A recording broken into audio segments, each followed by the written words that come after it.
Les règles de ponctuation des citations.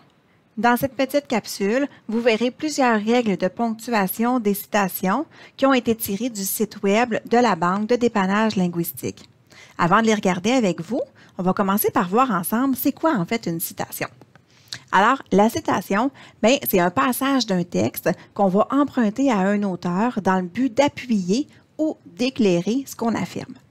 Il existe deux types de citations, la citation textuelle et la citation d'idées.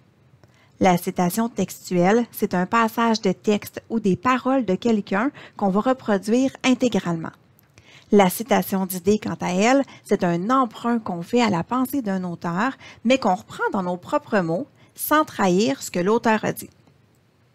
Pour indiquer où la citation commence et où elle se termine, on va la délimiter graphiquement à l'aide de ponctuation. Par exemple, ça pourrait être des guillemets ou des crochets. On pourrait utiliser aussi l'emploi de l'italique, des caractères plus petits ou un retrait.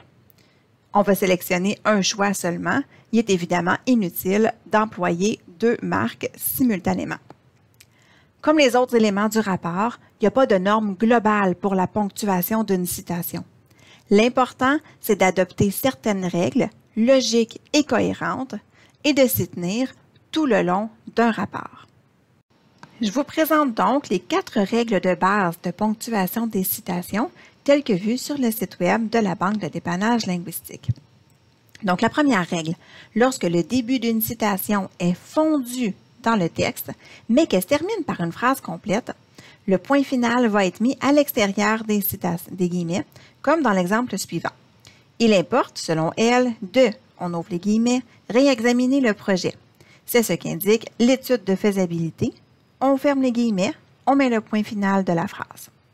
Règle suivante. Lorsque le passage qu'on cite est une proposition introduite par le mot « que », les guillemets vont se placer après ce mot et la ponctuation finale, étant celle de la phrase principale, elle va se placer après le guillemet fermant. Vous voyez un exemple dans la phrase suivante.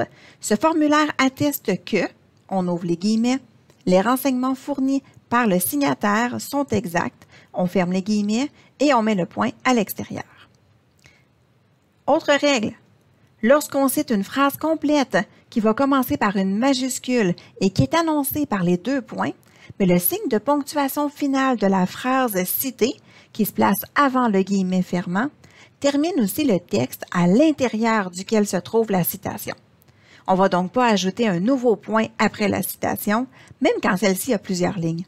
Vous pouvez voir dans l'exemple suivant, donc la recherche vérifie l'hypothèse suivante. Les 2 points, on ouvre les guillemets pour la citation et on commence avec la lettre majuscule.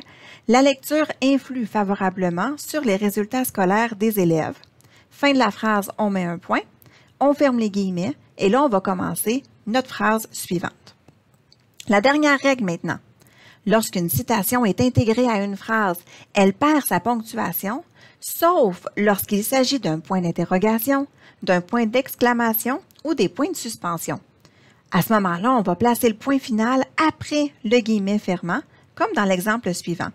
Elle n'a pas osé lui demander, on ouvre les guillemets, quand partez-vous? Point d'interrogation. On ferme les guillemets et là, on va mettre un point pour terminer la phrase.